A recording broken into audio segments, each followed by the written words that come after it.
¿Qué tal, hermanos? Buenas tardes, buenos días, allá donde me están escuchando. Gracias por estarme sintonizando en estas lecturas que hemos estado teniendo. Ya entramos en los evangelios. Un saludo ahí a la iglesia Camino de Vida, donde nos congregamos, donde nos han dado la oportunidad de aprender, de crecer, de poder compartir. Escuchar a otros también es bastante importante para nuestra vida espiritual y el conocimiento de la palabra del Señor. Gracias, hermano. Gracias al pastor, hermano Luis. Gracias a los líderes que están ahí en la iglesia Camino de Vida. Gracias a la audiencia que nos escucha fuera de la iglesia, en otros lugares, en otros países, a mis familiares que están ahí animándome siempre, orando por mí. Y gracias porque han tenido ese tiempo, 15, 20, 30 minutos para escucharme. Y déjenles cuento un poco. Iniciamos hace ya casi 2 años, pasado de 2 años, un plan de lectura de la Biblia, el cual va a abarcar desde Génesis hasta Apocalipsis. Gracias a Dios nos ha permitido ya llegar a los evangelios. Ya me tocó exponer algunos capítulos de Mateo del 18 al 28 y me va a tocar casi todo el libro de Marcos, y es una bendición porque uno descubre cosas impactantes. En otras ocasiones a lo mejor ya hemos leído la Biblia, pero cuando uno la lee nuevamente y la sigues leyendo nuevamente, el Espíritu Santo de Dios revela cosas que a veces no habíamos visto cuando la hemos leído anteriormente. Y eso es algo que la Biblia tiene que ser leída por los cristianos. Debemos de ser movidos a leer la Biblia, a escudriñar en ella. Y en ella se encuentra la fuente de vida. ¿Qué haríamos nosotros sin la Biblia? ¿Qué haríamos nosotros sin la palabra del Señor? Entonces, por eso motivamos a los demás y que nos motiven a seguir leyendo la Biblia, aprender de ella. Así que sin más preámbulos, hermanos, hoy nos toca compartir el capítulo 1 del libro de Marcos y recordar nada más algunos puntos acerca del Evangelio de Marcos. Primero, sabemos que el libro de Marcos, el Evangelio de Marcos, es el más corto, con mucho menos capítulos que Mateo y que Lucas y que Juan. Así que vamos a mirar un libro bastante fácil y rápido de leer, pero vamos a encontrar también ahí algunas características como la siguiente. No miramos tantos discursos acerca que de Jesús da a su audiencia cuando está aquí en su ministerio terrenal, sino que más bien lo vemos en acción. Es de un evento lo vemos a otro, de un evento a otro. Vemos cómo el Señor en su ministerio aplicó la acción rápidamente aquí en el libro de Marcos. Otro de los datos más importantes acerca del libro de Marcos es de que según algunos eruditos dicen que fue el primero de los evangelios. Por ahí data del 50 después de Cristo. Entonces en el orden en que lo tenemos pues no aparece así, pero pues son datos que ahí están, ¿verdad? Que no sabemos qué tan cierto sea ese dato. Lo importante es que está ahí. Pero a comparación de Mateo, que ya pasamos por ahí, el libro de Marcos le va a hablar a una audiencia totalmente gentil y específicamente a los romanos, mientras que el libro de Mateo le habló a los judíos, a la audiencia judía. Vemos ahí algunas diferencias. Por ejemplo, el libro de Mateo y de Lucas nos presenta la genealogía de Jesús. En el libro de Marcos nada más va directamente a las acciones de Jesús. Y son pequeños detalles que vamos a encontrar, que a veces uno puede decir por qué Marcos no menciona lo que menciona Mateo o Lucas o Juan. Bueno, cada uno lo vio y lo escribió de acuerdo a su perspectiva, hablándole a audiencias diferentes. Y más que nada también notemos de que Marcos no fue un apóstol directo de Jesús. Se cree por ahí, por algunos escritos, que era un joven que seguía a Jesús. Pero la fuente principal de Marcos se cree que también viene del apóstol Pedro, que realmente muchos dicen que este Evangelio de Marcos debería de llamarse el Evangelio según Pedro, escrito por Marcos. Pero bueno, esos son algunos puntos sobre este libro. Así que sin más que comentar sobre el libro, hay mucho más que decir. Por ejemplo, es un libro que tiene más palabras en latín, tiene más palabras en arameo, y algunos detalles los resume muy cortos, mientras que en Mateo, Juan o Lucas los amplía. Pero vamos a entrar ahí en ese estudio el día de hoy, en el capítulo 1, y son varios versículos, son 45 versículos, así que tenemos tiempo aquí para estar pasando aquí en la palabra del Señor, te invito a que pues primeramente oremos, ¿verdad? Ese es un buen momento de comenzar la lectura de la Biblia, y en segundo lugar también de que nos concentremos en la lectura, de que saquemos de ella el mejor provecho, la mejor aplicación, las mejores observaciones, que lo apliquemos a nuestra vida, que lo enseñemos a otros, y eso es verdaderamente importante. Así que quisiera nada más orar y decirle al Señor que nos guíe en esta lectura que vamos a tener el día de hoy. Amantísimo Padre, Señor de los cielos, gracias.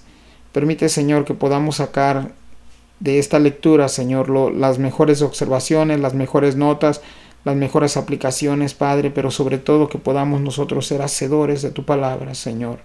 Que podamos, Señor, entender que hablas a nuestra vida a través de la Biblia. Gracias por estos evangelios, Señor, que nos has dejado para nuestro bien. Y gracias porque nos has permitido leer a nuestro Señor y Salvador a través de los evangelios. Gracias, Señor. Te pido por los hermanos que van a estar escuchándome, por los hermanos que van a estar, Señor, leyendo junto conmigo. Y gracias por cada uno de sus vidas, Señor. Gracias. En el nombre de Cristo Jesús. Amén. Así que, hermano, ya pasando aquí rápidamente el primer capítulo de Marcos, vamos a mirar cómo Marcos nos presenta primeramente algo muy importante. Dice el versículo 1, principio del Evangelio de Jesucristo, Hijo de Dios. Toda gran historia debe de tener un gran principio. Y no solamente sabemos que lo que es la vida de Jesús tiene un gran principio, sino que también tiene un gran final al final del cumplimiento de las Escrituras. Ya sabemos cómo empezó, y la dicha que tenemos nosotros los cristianos al escudriñar la Biblia es que sabemos cómo va a terminar. Pero aquí quisiera resaltar algo. Marcos comienza con decir principio del Evangelio de Jesús. La palabra Evangelio significa buenas noticias. Así que lo que él está diciendo es de que ha llegado las buenas noticias acerca de Jesús, y además de eso, Marcos dice que es el Hijo de Dios. Sigamos adelante. Como está escrito en Isaías el profeta: he aquí yo envío mi mensajero delante de tu faz, el cual preparará tu camino delante de ti. Ahora miremos cómo los apóstoles, como mismo Jesús, utilizaban lo que era el Antiguo Testamento para aplicarlo aquí y decir, de esto ya habían hablado los profetas antes. Esta profecía la vimos ya en Isaías 40, y aquí Marcos va a hacer la introducción de uno de los ministerios más grandes de los evangelios, hablar de Juan el Bautista. Y no solamente eso, sino que dice el versículo 2 que ya Isaías había dicho que iba a enviar un mensajero delante de su faz, delante de la tierra, el cual preparará tu camino delante de ti. Juan serviría como ese abridor de brechas que iba a presentar el ministerio de Jesús, el ministerio del Mesías prometido. Y el versículo 3 dice: voz del que clama en el desierto, preparad camino del Señor, enderezad sus sendas. Así que esa voz que clamaba en el desierto fue identificado como Juan el Bautista, preparando el camino del Señor. Un dato importante que primero Marcos nos presenta aquí el Evangelio de Jesucristo, Hijo de Dios, pero en el versículo 3 dice Isaías, aquí Marcos está citando Isaías: voz del que clama en el desierto, preparad el camino del Señor. Isaías lo presentó como el Señor, enderezad sus sendas. Ahora miremos el versículo 4. Y quisiera regresar al versículo 3 rápidamente y decirles algo. Preparad el camino del Señor. Así como a veces vemos las maquinarias o las personas que trazan un camino y están preparando ese camino para que sea transitado, Juan fue enviado delante de nuestro Señor Jesús a preparar los corazones de las personas, a preparar que los corazones también estuvieran listos para recibir al Mesías, a su Señor, a su Salvador. Y es lo que Juan estaba haciendo. Bautizaba a Juan en el desierto, dice el versículo 4, y predicaba el bautismo del arrepentimiento para pecados. Una nota aquí muy importante es de que lo que Juan predicaba no era que se arrepintieran, sino que más bien era decirles a las personas que el Mesías venía en camino. Entonces ese mensaje que Juan predicaba los tenía que llevar a un arrepentimiento. Interesante aquí porque también el bautismo es una inmersión total en las aguas. Pero una cosa que también aprendí cuando estaba leyendo esto era de que los judíos no tenían este tipo de prácticas, más bien ellos practicaban los lavamientos, eran ceremoniales. Así que las únicas personas que estaban obligadas a sumergirse bajo el agua eran aquellos gentiles que querían convertirse al judaísmo. Así que estas personas hacían todo este ritual para ser aceptados dentro de los judíos. Pero ¿por qué Juan entonces predicaba a los judíos que se bautizaran? Juan era alguien que venía revolucionando desde dentro del corazón a sus propios compatriotas, a los propios judíos, aunque ellos no tenían la necesidad de volverse a bautizar porque era un rito exclusivamente para los gentiles. Juan les está invitando a que hagan esto porque la llegada del Mesías, ellos también tenían que estar preparados y estar limpios de pecado. Ellos lo entendieron. Por eso vamos a mirar cómo la gente respondía a la predicación de Juan el Bautista. Dice el versículo 5, y salían a él toda la provincia de Judea y todos los de Jerusalén, y eran bautizados por él en el río Jordán, confesando sus pecados.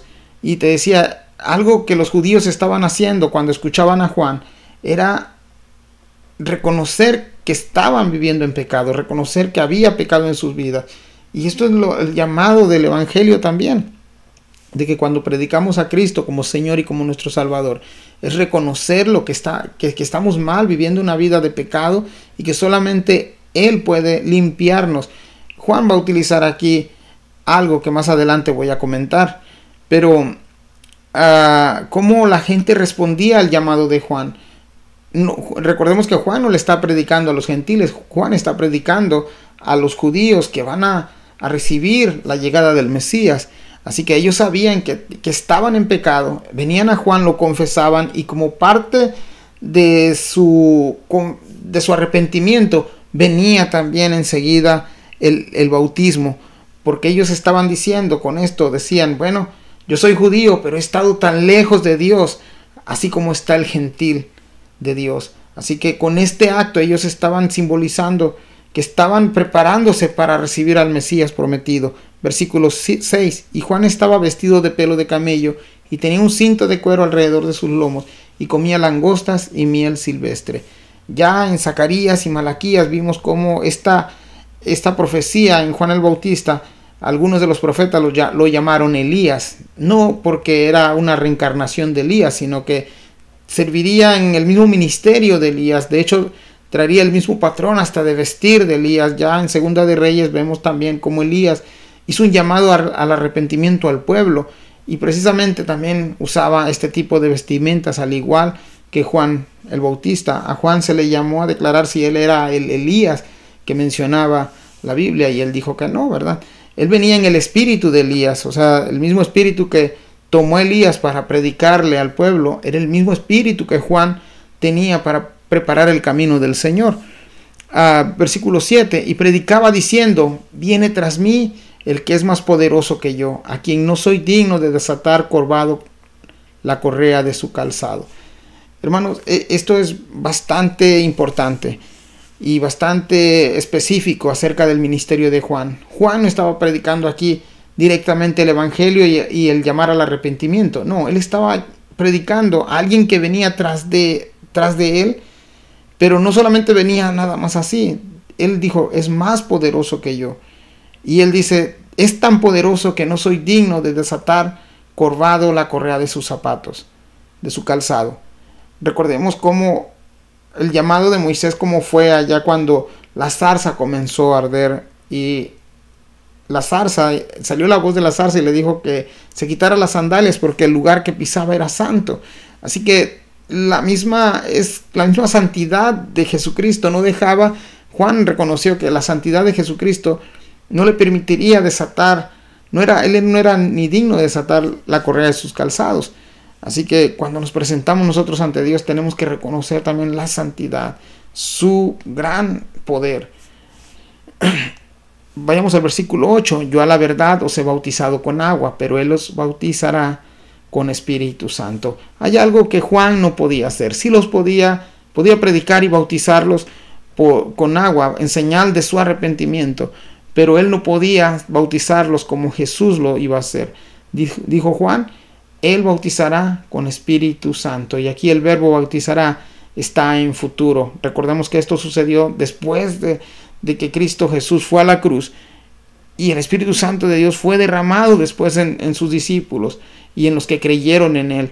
Entonces, a este tipo de bautismos es el que nosotros también debemos de estar seguros que lo hemos recibido cuando recibimos a Cristo como Señor y Salvador. Él nos ha dado las arras de su Espíritu. Esa es la prueba que Dios vive en nosotros.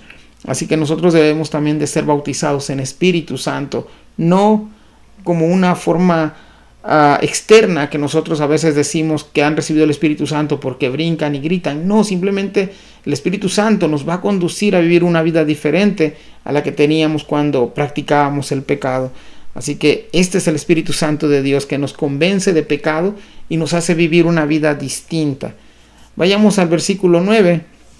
Dice: aconteció en aquellos días que Jesús vino de Nazaret de Galilea y fue bautizado por Juan en el Jordán. Aquí pudiéramos poner muchas interrogantes aquí. Por ejemplo, si Jesús era Dios, ¿por qué tuvo que ser bautizado por Juan?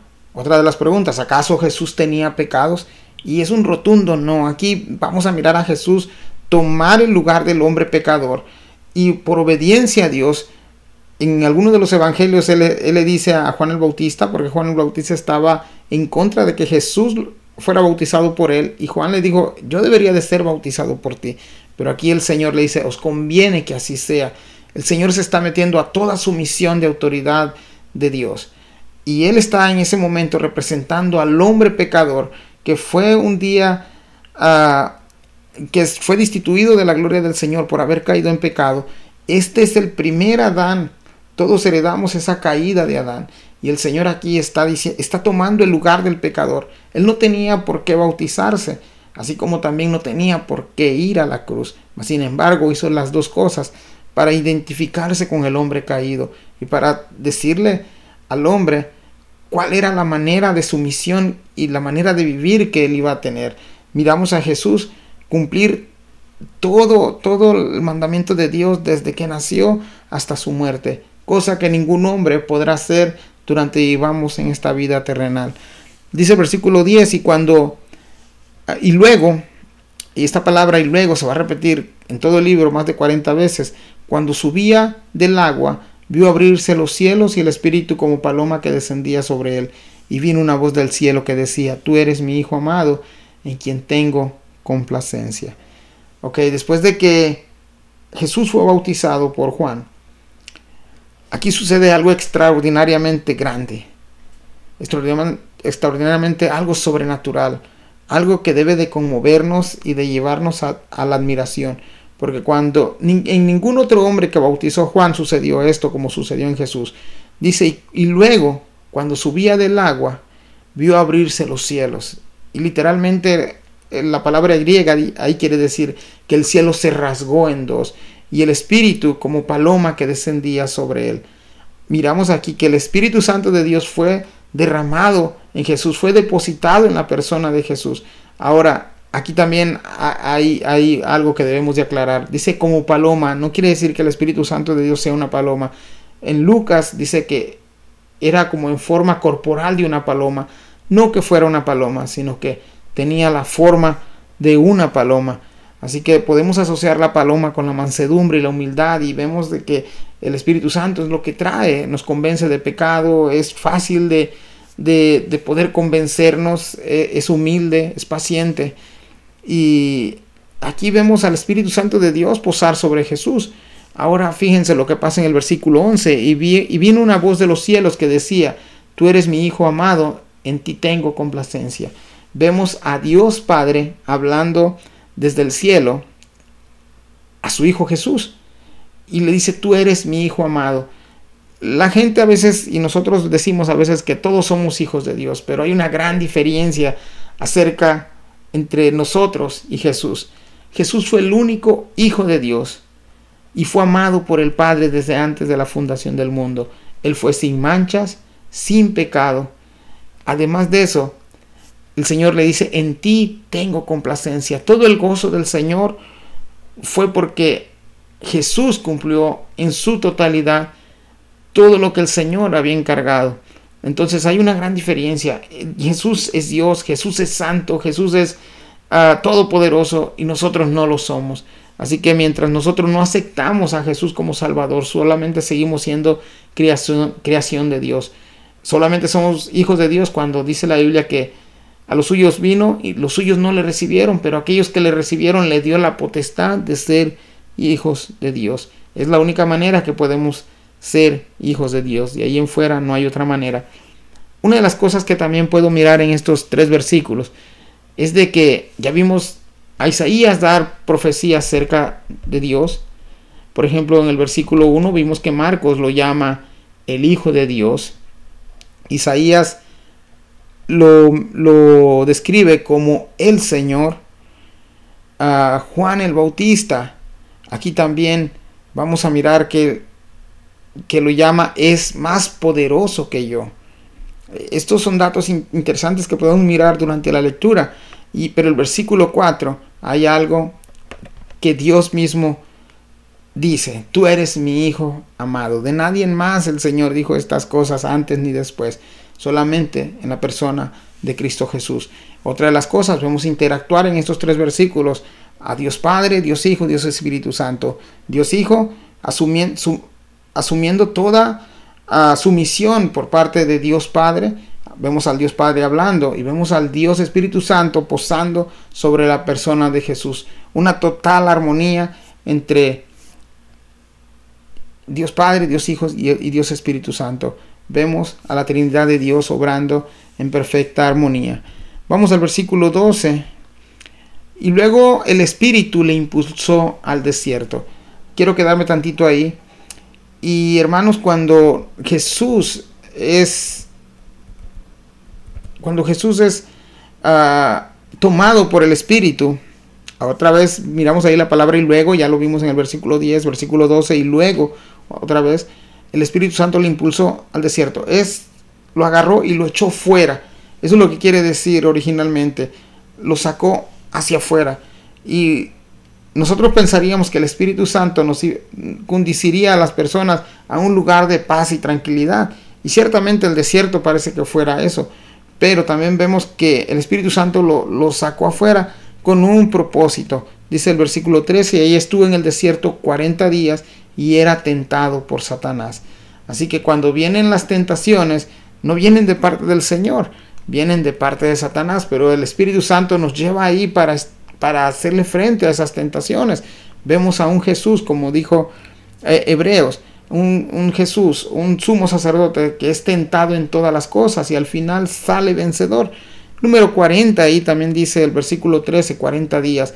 Vemos también estos 40 días como representados en los 40 años que pasó Israel en el desierto. Vemos, y fueron difíciles esos 40 años para el pueblo de Israel. De hecho, pocos entraron a la tierra prometida. Y vemos 40 días y 40 noches llover en el tiempo de Noé. Antes de eso, Noé también predicó y la gente no pudo obedecer a las palabras del Señor, porque las tentaciones del mundo de Noé, del tiempo de Noé, fueron más convencedores que la predicación de Noé. No porque la predicación de Noé fuera débil, sino que el corazón del hombre fue necio. También vemos a los 40 años que pasó Moisés como pastor, allá cuando estuvo con su suegro Jetro. Pero ahora el Señor está en esos 40 días y no solamente estaba tranquilo, sino que dice ahí, y era tentado por Satanás. En Mateo y en Lucas vemos por lo menos 2 o 3 o 4 maneras en que fue tentado, pero aquí Marcos lo resume que fue tentado por Satanás.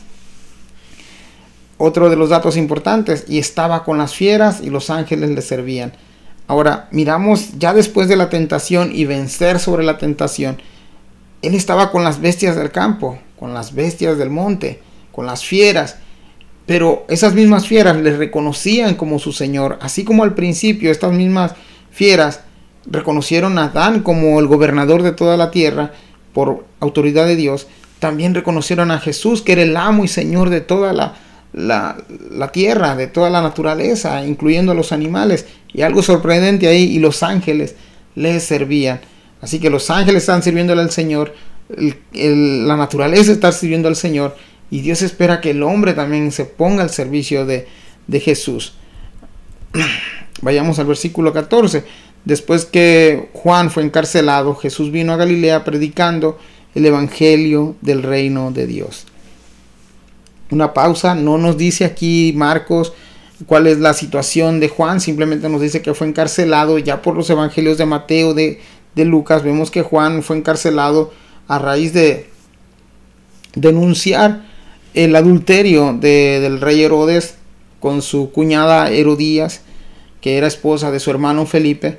Así que a causa de esto, por decirle que no le era lícito tomar la mujer de su hermano, lo encarcelan. Aquí Marcos no nos da el detalle completo del encarcelamiento de Jesús, pero inmediatamente cuando Juan fue encarcelado, Jesús comenzó en Galilea predicando el evangelio del reino de Dios. Y recordemos las palabras de Juan: es necesario que yo mengüe para que él crezca. Así que vemos también una ciudad ahí en la que Jesús pasó el tiempo más que en otros lugares, que es Galilea. Se convirtió en la región donde el Señor comenzaría su ministerio. Pero algo interesante ahí, que Jesús predicaba, dice ahí, predicando el evangelio del reino de Dios. Ahora miramos cómo toma sentido la palabra evangelio: predicando las buenas noticias del reino de Dios. Y eso es lo que deberíamos de hacer nosotros, predicar las buenas noticias del reino del Señor. Hermano, hay mucho evangelio hoy en día, pero en realidad están predicando el reino de Dios. Vayamos al versículo 15 y miremos qué es lo que decía Jesús.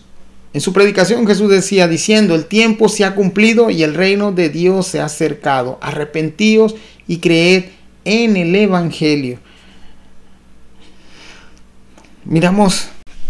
Analicemos un poquito el versículo 15. El tiempo se ha cumplido. Y aquí la palabra tiempos es la palabra kairos. Y esta palabra kairos no es la palabra cronos, que es cronológico, o tiempo cronológico, que va de secuencia en secuencia, sino que es la palabra kairos, que quiere decir la oportunidad está a la puerta. El tiempo ha llegado. Eso es lo que quiere decir aquí la palabra tiempo. Se ha cumplido. Aprovechen la oportunidad. El reino de Dios se ha acercado. Y es que el reino de Dios se acercó cuando Jesús mismo, Dios mismo encarnado en la persona de Jesús, estaba ahí presente. Y él mismo les estaba predicando. Y el llamado es al arrepentimiento. No solamente a eso, sino creer en el evangelio. Hoy en día hay muchas personas que dicen creer en el evangelio, pero no hacen lo que el evangelio demanda de nosotros los cristianos. Así que, ¿en qué situación te encuentras? ¿En la que nada más escucha y dices ser un conocedor? ¿O en la que eres conocedor y eres hacedor también?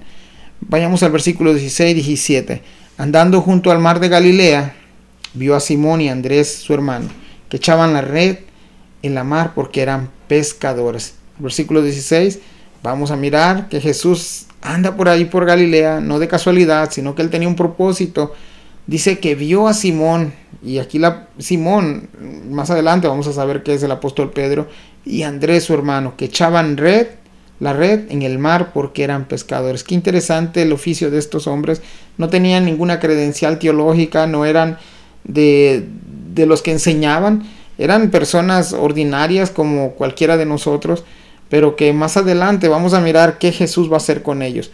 Pero vamos a ver qué les dice Jesús. Y les dijo Jesús: venid en pos de mí. Algunas traducciones dice así, bien sencillo, dice: síganme y haré que seáis pescadores de hombres. Hermano, una de las cosas que Jesús es pescador de almas. Vemos a Jesús ahora mismo pescando, llamando a Simón y Andrés. Y Él quiere que tanto tú y yo, como los apóstoles, como los que han servido durante el tiempo del evangelio de hace 2000 años hacia acá, las personas, seamos pescadores de hombres, que alcancemos a otros al reino de Dios. Y luego fíjate cuál fue la reacción inmediata de estos apóstoles y dice, de estos hombres, y dejándolo luego sus redes le siguieron. Otra vez vemos ahí la palabra luego. Y dejando luego sus redes, le siguieron. Así que, ¿qué estamos dispuestos nosotros de dejar? ¿O estamos cómodos? ¿Estamos nada más estamos escuchando lo que otros dicen? Y con eso pensamos de que estamos cumpliendo con nuestra parte. También conocer lo bueno y no hacerlo también nos es pecado. Dice el versículo 19, pasando de ahí un poco más adelante, vio a Jacobo, hijo de Zebedeo, y a su hermano Juan. También ellos en la barca que remendaban las redes. Y Jesús es alguien que mira todos los detalles. Así como ha visto los detalles tuyos y míos. Estos hombres sin duda eran pecadores, al igual que tú y que yo. Pero Él está mirando los detalles. Y después de esto te voy a hacer un pequeño comentario acerca de los maestros del tiempo de Jesús. Pero aquí miró a Jacobo, hijo de Zebedeo, y a su hermano. Ahora, si notamos ahí es de que si algo había en Zebedeo, el padre de Juan y de Jacobo, es de que tenían propiedades. Alguien que tenía propiedades, como una barca, como una lancha, se consideraba entre las personas más superiores a otras. Así que estas personas están haciendo algo. También eran pescadores, pero también remendaban sus redes. El Señor está viendo este detalle en ellos. O sea, eran personas que estaban preparadas. Un pescador, después de pescar, determina 1 o 2 días para sacar sus redes y remendarlas, componerlas, volverlas a restaurar. Y Él está mirando este detalle en ellos. Así como más tarde estos mismos apóstoles que más adelante fueron enviados, iban a servir para enmendar la vida a otros, para enderezarle el camino a otros, para ser esos mismos pescadores, ya no del mar, sino de hombres ahora. El versículo 20, y luego los llamó, y dejando a su padre Zebedeo en la barca con los jornaleros, le siguieron. Vemos otro detalle de Zebedeo ahí, que tenía jornaleros. Era un dueño, él era el dueño de su barca. Así que no le importó a Jacobo ni a Juan dejar a su padre con los jornaleros. Ellos siguieron a Jesús. Algo que te quería comentar, y no me voy a ir sin eso, es de que en el tiempo de Jesús los maestros no iban a buscar a sus discípulos, sino que los discípulos buscaban a los maestros, y los maestros hacían una pequeña observación a ver quién de ellos calificaba para ser discípulos. Jesús no es así.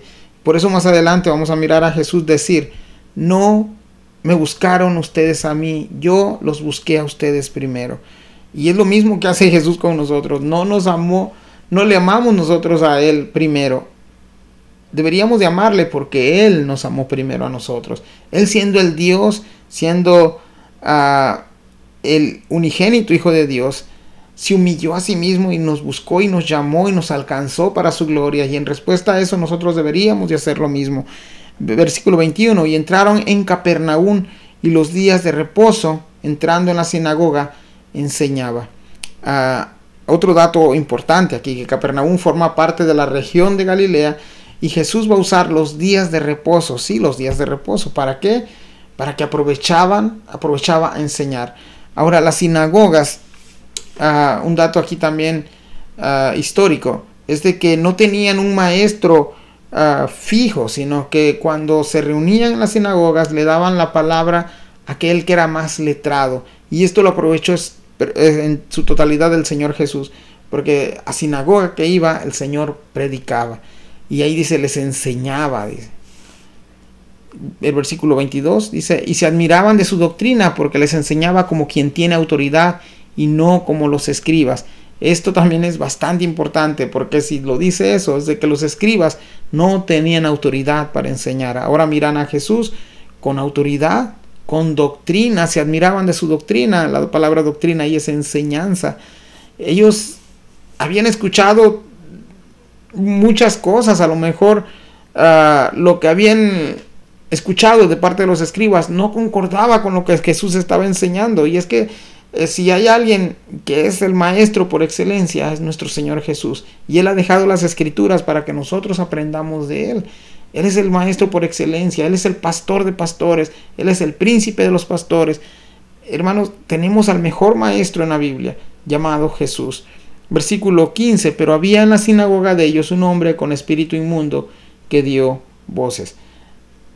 Una de las cosas también que vamos a mirar en Marcos es de que muchas personas fueron sanadas por Dios, no dan por Cristo Jesús, no da un detalle específico de cada caso, pero por lo menos nos va a mencionar más adelante que eran multitudes que se acercaban al Señor para ser sanados.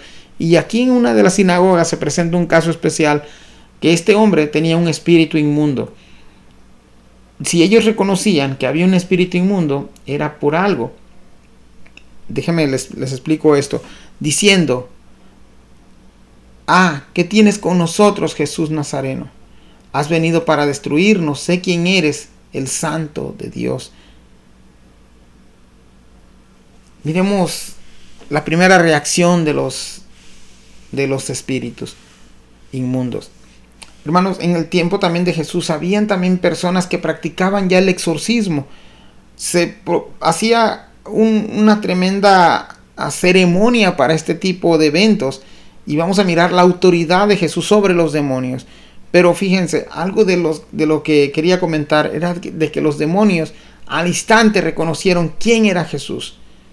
Y ellos sabían, ya Jesús ha pasado ese momento de prueba en el desierto de 40 días, así que ellos saben quién es Jesús. Y ellos saben que Jesús viene contra ellos. ¿Qué tienes con nosotros, Jesús de Nazaret? ¿Has venido para destruirnos? Y sabemos que Jesús tiene el poder para eso y para más, pero no ha llegado el momento en que el Satanás y sus seguidores sean echados al lago de fuego. Aún falta todavía ese momento, que más adelante lo vamos a mirar. Ya vamos a entrar en esos libros que son libros escatológicos. Así que el Señor no quiere, por el momento no quiere destruirlos, sino que quiere darle libertad a este poseído. Sé quién eres, el Santo de Dios. Ahora miren ustedes que los demonios saben quién es Jesús. Interesante, porque ellos sí saben. Nosotros también sabemos. Ellos creen en Dios, dice Santiago. También nosotros creemos.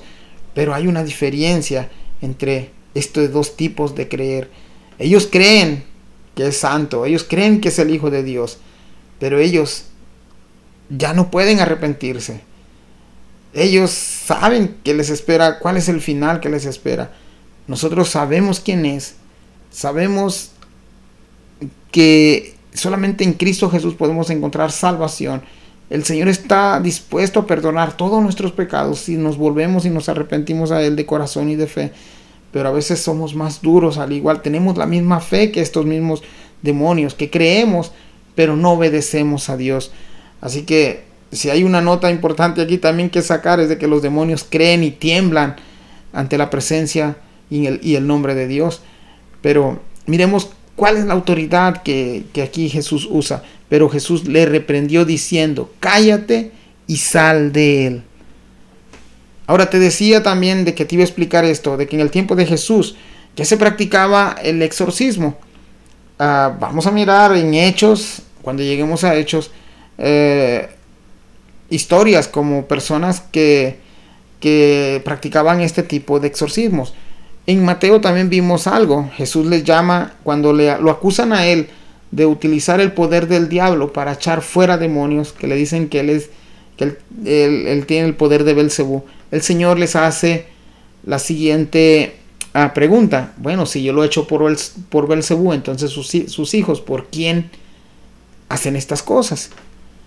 Entonces vemos que sí había este tipo de prácticas ya, como hoy en día muchas veces algunos llamándose cristianos hacen un show cuando se trata de sacar a un demonio. Y aquí vemos la autoridad de Jesús.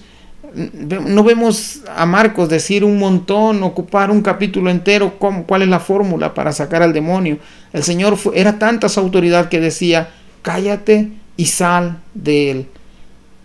Esto es interesante, porque a veces nosotros, cuando nos hemos tocado con situaciones de este tipo, a veces nosotros decimos tantas cosas y nos cansamos, y el Señor aquí simplemente dijo: cállate y sal de él. 3 palabras: cállate, sal de él.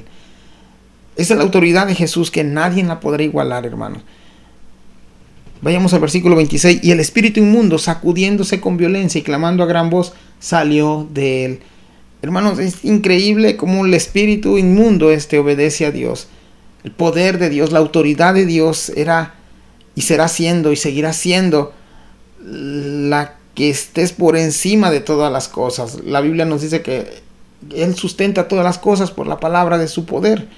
Así que vemos ya la naturaleza, Mateo, vimos la naturaleza sujetándose a la voz de Dios, a los demonios, a las enfermedades. Y no solamente eso, sino que el Señor hace cosas y prodigios milagrosos, que nosotros deberíamos de caer admirados cuando leemos los evangelios. Versículo 27, y todos se asombraron de tal manera que discutían entre sí diciendo, ¿qué es esto? ¿Qué nueva doctrina es esta? Que con autoridad manda aún a los espíritus inmundos y le obedecen. ¿Qué hubieras hecho si estuvieras presente en ese momento? Mirar a Jesús actuar de esta manera y hablar con autoridad a un demonio o a un espíritu inmundo. Ellos creían que era una nueva doctrina. En realidad no era una nueva doctrina. Eso es lo que hace el pecado cuando nosotros le damos el lugar. El pecado nos controla, nos mueve, nos lleva, nos intimida, nos paraliza. Ellos tenían la autoridad de Dios para hacer estas cosas, mas sin embargo, ellos estaban viendo una vida que no agradaba al Señor. Y el Señor aparece simplemente con 3 palabras: cállate, sal de él. Y aquel espíritu enseguida obedeció a la voz del Señor. Vayamos al versículo 28. Y muy pronto se difundió su fama por toda la provincia alrededor de Galilea. ¿Estaría el Señor interesado en este tipo de famas?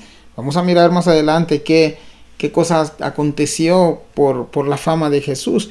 Y hermanos, Dios había dejado de hablar casi por 400 años a la nación de Israel. Así que muy seguramente a lo mejor ellos llegaron a la conclusión de que Dios los había dejado a su suerte. Y miran ahora a Jesús llegar, al Mesías prometido, al Hijo de Dios, hacer todas estas cosas, pues es para maravillarse. Versículo 29 dice: al salir de la sinagoga vinieron a casa de Simón y Andrés con Jacobo y Juan. Ahora vemos aquí ya a los que se integraron, a los 4 integrantes, discípulos de Jesús, ir a la casa de Simón.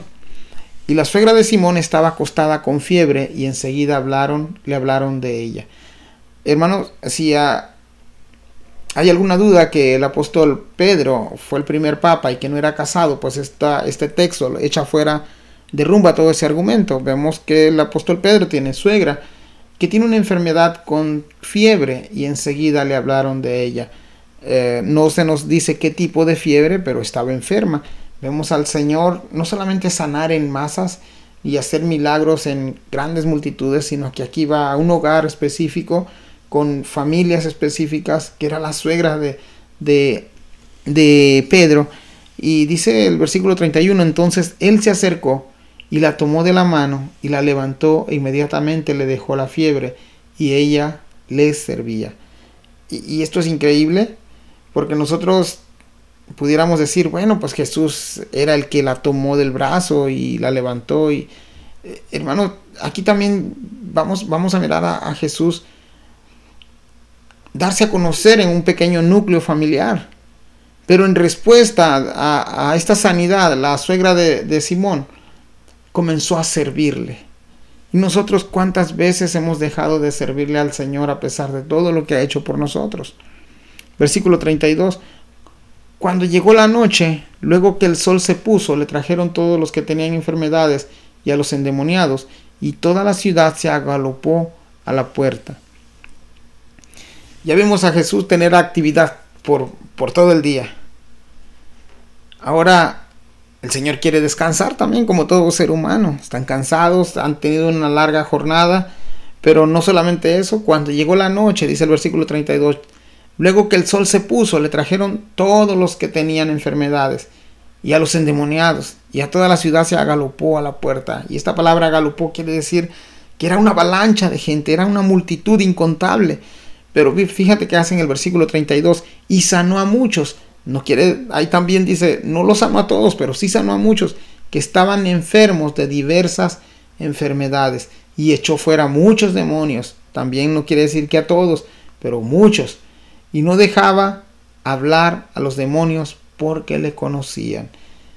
Vamos al Señor tener misericordia de esta gente. Yo me imagino que después de tantos años no había ninguna otra persona como Jesús que pudiera hacer estas cosas. Por eso la gente llegaba, le acosaba. Unos querían milagros, otros querían ser sanados, otros querían que los demonios fueran sacados de sus familiares. Y el Señor aquí vemos lleno de compasión y misericordia. Ya en nuestros capítulos hemos visto a Jesús mirar a Jerusalén y mirarlos como aquellos que parecían ovejas sin pastor. Versículo 35, levantándose muy de mañana, siendo aún muy oscuro, salió y se fue a un lugar desierto y ahí oraba. Más de algunos de nosotros se hubiera quedado ahí dormido todo el día porque pues ha tenido un día lleno de mucho trabajo, de mucha actividad, estar lidiando con personas de diferentes enfermedades, diferentes problemas, y lo único que quisiéramos era levantarnos temprano. Pero aquí, ¿qué aplicación podemos sacar de aquí? Estaba leyendo a uno de los grandes predicadores de hace un siglo, llamado Charles Spurgeon, y decía: no hables con ningún otro hombre si primeramente no has hablado con el Señor. Y qué verdad es esta tan más profunda, porque a veces lo primero que hacemos es levantarnos y sin darle gracias a Dios por las cosas que Él nos ha dado, por un día más de trabajo, por un día más de vida, por un día más de ver a nuestros seres queridos, nos levantamos y nos vamos sin mirar el rostro del Señor primeramente. Así que aquí vemos a Jesús levantándose de mañana, siendo aún muy oscuro, y esto da a entender que aún es en la madrugada, se fue a un lugar desierto y allí oraba. Es bueno que nosotros pasemos en oración al lado de otros hermanos. Es bueno que lo hagamos en la escuela, es bueno que lo hagamos en el trabajo, es bueno que lo hagamos en la casa, pero también es bueno que lo hagamos en un momento a solas. Y en ese momento a solas es cuando nosotros podemos derramar nuestro corazón ante la presencia del Señor. Vemos aquí a Jesús y oraba. Y aunque no nos dice cuáles eran las palabras del Señor, qué era lo que él oraba, él sabía que necesitaba tener este tiempo a solas con el Padre. Él sabía que tenía que su alma ser fortalecida después de un largo trabajo de tratar con diferentes tipos de personas. Él sabía que la única fuerza que él necesitaba era la fuerza espiritual que provenía de Dios. Podemos conjuntar, hermanos, conjetuar que Jesús estaba orando también por las personas que había atendido un día antes. Jesús estaba orando también por los discípulos que le seguían. Jesús estaba orando también por las autoridades, por los escribas, por los fariseos. Jesús estaba orando no solamente para pedirle al Señor que le fortaleciera ese espíritu que él tenía, su alma, su cuerpo, sino que también yo llegué a la conclusión de que Jesús oraba por todas las actividades que había tenido todo el día y por todo lo que le esperaba al siguiente día. Y no es la primera vez que vamos a mirar a Jesús tomar un lugar a solas y pasar tiempo en comunión con el Padre. Versículo 36. Y le buscó Simón y los que con él estaban, y hallándole le dijeron: todos te buscan. Para Pedro y para los discípulos, la importancia de que Jesús estuviera ahí con las personas enfermas era porque empezaban a mirar en Jesús a alguien que podía saciar las necesidades y las enfermedades.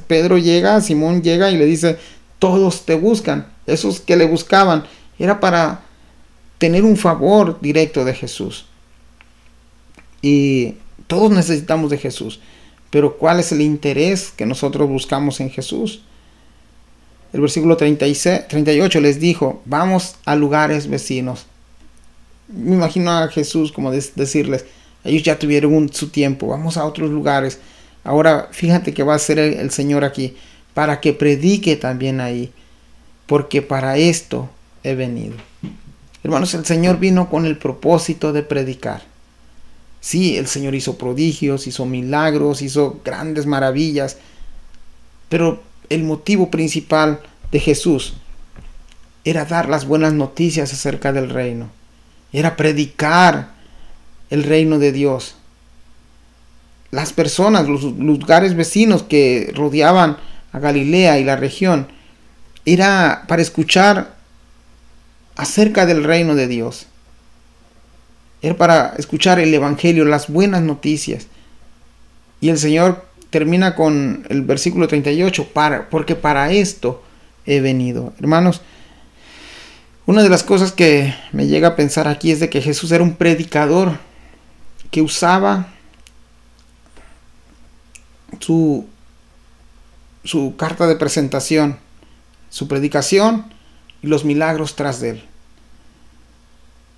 A lo contrario que a veces hemos creído, Jesús no era un sanador que a veces predicaba, más bien Jesús era el predicador por excelencia, que tras de él su ministerio era respaldado por prodigios y por milagros. ¿Jesús puede sanar a alguien hoy en día? Claro que sí, pero el motivo principal de su venida es de predicar nuevas noticias, buenas noticias, las noticias de salvación, que solamente en Jesús se encuentra el perdón, que solamente en Jesús se encuentra la salvación, que solamente en Jesús se encuentra vida eterna. Dice el versículo 39, y predicaba en las sinagogas de ellos en toda Galilea y echaba fuera demonios. Otra vez nos recalca ahí enfáticamente que su dedicación de Jesús al 100% era la predicación. ¿Qué es lo que estamos haciendo cuando tomamos ese lugar? Estamos enseñando a otros, estamos predicando acerca de Jesús y del reino de Dios. Versículo 40 en adelante. Jesús sana a un leproso. Vino a él un leproso rogándole e hincada la rodilla le dijo, si quieres puedes limpiarme. Una de las cosas que podemos aquí resaltar, hermanos, es de que la enfermedad de una lepra era muy común que el leproso terminara en la muerte. Vemos ya en el Antiguo Testamento algunas recomendaciones para este tipo de personas. Primeramente eran separados del resto del pueblo. Nadie podía acercarse a él, incluso para vergüenza de él. Él tenía que estar gritando inmundo, inmundo, inmundo. Y una de las cosas que he estado leyendo era de que algunos rabinos simplemente se alejaban cuando miraban a un leproso. Otros no querían pero ni saludarlo. Otros simplemente criticaban a esta persona y llegaban a la conclusión que era tan grande su pecado que Dios tuvo que haberlo castigado con este tipo de enfermedad para que él pagara por su pecado. Entonces vemos a personas aquí, una de las enfermedades más crueles y más mortales en ese tiempo era la lepra. Ahora te puedes imaginar la vergüenza, el momento de que te tenías que separar aún de tus familiares. A lo mejor tus familiares terminaban por abandonarte porque no se podían acercar. Y es de que también vamos a aprender que la lepra representa muchas veces el pecado. De hecho, uno de los significados en el Antiguo Testamento acerca de la lepra era el contagio del pecado. Así como se contagiaba, era altamente contagiosa esta enfermedad, no te podías acercar, había una distancia, ojo, de 6 pies, lo mismo que hoy en día nos han recomendado 6 pies, porque era muy contagiosa. Lo mismo hace el pecado. El pecado, cuando te juntas con otra persona que es pecador, a la larga terminará por contagiarte. Entonces esto es una verdad, una parábola de una enfermedad que se puede también comparar a una enfermedad espiritual. Y en este momento el pueblo de Israel, cuando Jesús está en el capítulo 1 de Marcos, está mirando un pueblo que está impuro delante de Dios, un pueblo que necesita ser limpiado. Interesante ahí también porque el leproso llegó rogándole, se hincó delante del Señor y le dice, si quieres puede limpiarme. Era algo, hermanos, totalmente vergonzoso. No nos dice el tiempo que de este hombre estaba ahí, pero Lucas nos dice que este leproso estaba completamente lleno de llagas. En otras palabras, esta enfermedad de la lepra para este señor estaba muy avanzado. Y él no dice que quiere ser sanado, él dice que quiere ser limpiado. Y nosotros necesitamos ser limpiados por la sangre de Cristo Jesús. Eso lo logramos cuando venimos a Él en arrepentimiento, en fe, creyendo que Jesús es el Señor y que Dios le levantó de entre los muertos. Dice el versículo 41, y Jesús, teniendo misericordia de él, extendió la mano y le tocó y le dijo: quiero, sé limpio. Hermanos, esto es interesante, esto raya en lo más hermoso que Jesús puede hacer por una persona. Y Jesús teniendo misericordia, mientras que los rabinos huían de esta persona, los familiares huían de esta persona, la sociedad huía de estas personas, el Señor tenía misericordia de él. Otro dato importante en el versículo 41, extendiendo la mano y le tocó. En la ley de Moisés estaba prohibido tocar a un leproso. Entonces, ¿podríamos decir ahí que Jesús violó esta ley? No, porque en el momento que Jesús extendió la mano y le tocó, aquel hombre sanó. Cuando Jesús tocó el cuerpo de aquel hombre, aquel cuerpo ya estaba sano delante de Jesús. Y sorprendente también cómo termina ahí. Le dijo: quiero, sé limpio. Hermanos, esto es increíble porque Jesús es lo mismo que hace en nuestra vida cuando nosotros le entregamos nuestro corazón al Señor. Nos limpia de toda maldad. Su sangre redentora, su sangre preciosa, es la única fuente que puede limpiar al hombre de pecados. Dice el versículo 42, y así que hubo hablado, al instante la lepra se fue de aquel y quedó limpio. Hermano, yo no sé cómo tú te imaginas esta escena delante de tu Biblia cuando la estás leyendo, pero yo me imagino a aquel hombre de una manera sorprendente. Si había algo que este hombre tenía, era que sabía que Jesús podía hacer esta obra. En la tradición judía, cuando alguien era sanado de lepra, que muy pocas veces se dio, le atribuían este acto milagroso directamente a Dios. Te decía que era muy probable que el leproso terminara en muerte, pero cuando alguien de la nada se curaba, este milagro era atribuido solamente a Dios. Y ahora vemos aquí a Jesús actuar en el poder de Dios porque Él es Dios. La lepra se fue y quedó limpio. Imagínate la cara de sorpresa que llevó este hombre, lo sorprendido que estuvieron los que estaban rodeando a este hombre, mirar este tipo de acontecimientos, y solamente lo pudo hacer alguien, Cristo Jesús. Versículo 43, entonces le encargó rigurosamente y le despidió luego. Otra vez la palabra luego ahí. Y le dijo: mira, no digas a nadie nada, sino ve, muéstrate al sacerdote y ofrece por tu purificación lo que Moisés mandó para testimonio a ellos. Este era un mandato del Señor. Primeramente, el Señor quería honrar la ley de Dios a través de este acto. Quedó limpio este hombre. Dios le dice: muéstrate al sacerdote y ofrece por tu purificación lo que Moisés mandó para ti, para testimonio a ellos. Ya en Números y Levíticos encontramos una lista de cuáles eran las ofrendas que el leproso tenía que llevar cuando estas personas eran limpias o eran sanadas. Pero algo interesante aquí dice: para testimonio a ellos. Hermanos, durante los 400 años de silencio que se le conoce en la Biblia entre Malaquías y Mateo,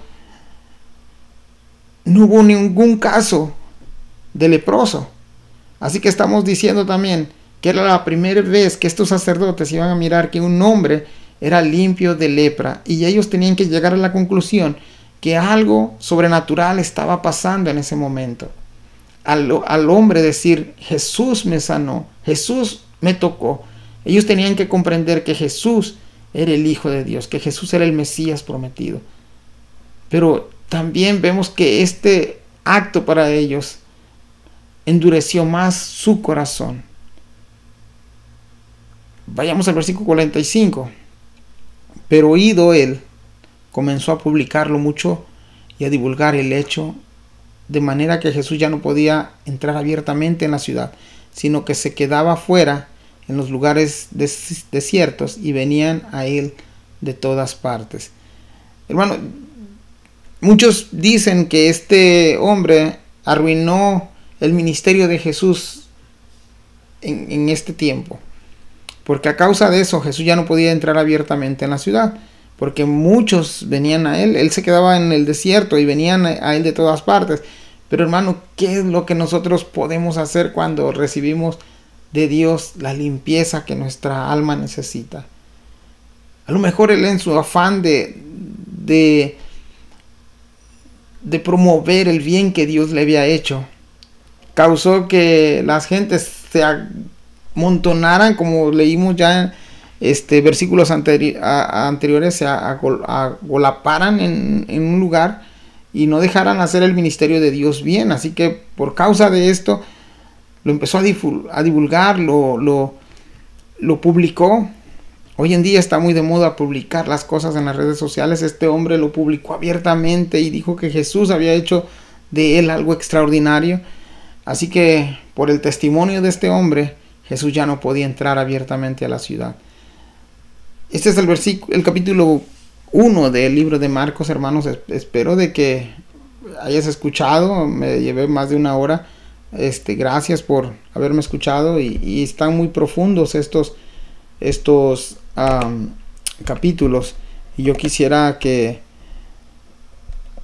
cada uno de nosotros aportara algo acerca de lo que ha leído, Dios le ha mostrado en la lectura, y que seamos obedientes a la voz de Dios, y que al igual que Marcos prediquemos a ese siervo Jesucristo, que obedeció en todo a su Padre Celestial. Esto ha sido, hermanos, el capítulo 1 de Marcos. Dios te bendiga y bendiciones.